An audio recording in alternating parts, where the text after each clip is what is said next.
All right, this video is for people who want to camp in the backcountry, but maybe they have some physical limitations or they just don't want to haul a 20-pound pack miles into the wilderness.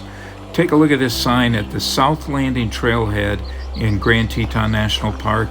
This is right where you park your car, and the campsite, as the sign says, is just a half-mile down this trail, right across this open meadow, down a small hill to the southern tip of Jackson Lake.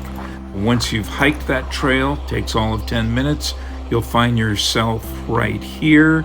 This is the single campsite that can accommodate up to 6 people and probably 2 small tents. This is the view from the water's edge at that campsite.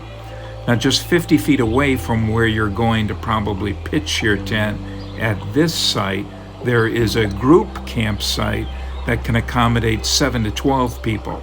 And this is the view you'll have from the front edge of the eating area in the group campsite. As you can see, there is 1 bear box at this group site.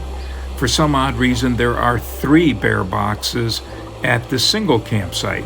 Don't know why that is, but just be mindful of the fact that regardless of which site you pick, you may wind up having to share bear boxes with one of your neighbors, assuming that you have any for the evening. Here's another look at where you can pitch your tent at the single campsite. Notice there are some serious widowmakers surrounding the tenting area. That's something to be mindful of if the forecast calls for high winds. You may want to relocate your tent closer to the group site where all the trees are a little bit healthier. Now, both the single and the group site at South Landing are pretty easy to reserve. Most backpackers like to hike, so of course they never even consider camping here, and that's a shame really, because although you're just a half mile from the trailhead, there is no traffic noise whatsoever from the main road, and that of course is due to the trees, the sound of the lake, as you can hear in the background here, and the lower elevation.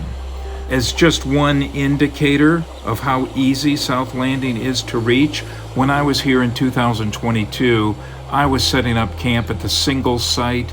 A lady who had reserved the nearby group site came down the trail. She had no backpack at all. She was just dragging a suitcase on rollers down the trail, and she had her tent and all of her gear in the suitcase, which is fairly ingenious.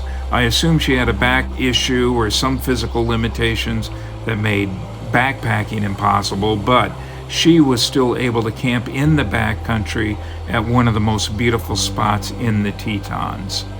Now, in the fall, you're likely to see deer, as you can see here. You may get lucky and see a moose. In the fall, you'll almost certainly wake up to the sound of an elk bugling, which is a good way to wake up.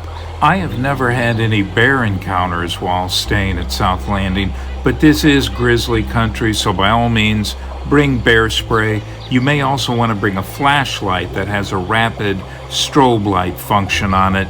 For scaring away bears at night when you're in a tent, nothing works better than a bright strobe light. One last note, if you're looking for accessible backcountry camping in Yellowstone, I would recommend campsite 4D3. That's right on Ice Lake in Yellowstone. That's just a quarter of a mile from the Ice Lake trailhead, and it's in the central region of the park. This campsite is literally wheelchair accessible. There's also Goose Lake campsite 0D5, but that is 1.5 miles from the trailhead. It is a much more scenic site, however, than the one at Ice Lake, and it has a pit toilet. So a couple of points to keep in mind.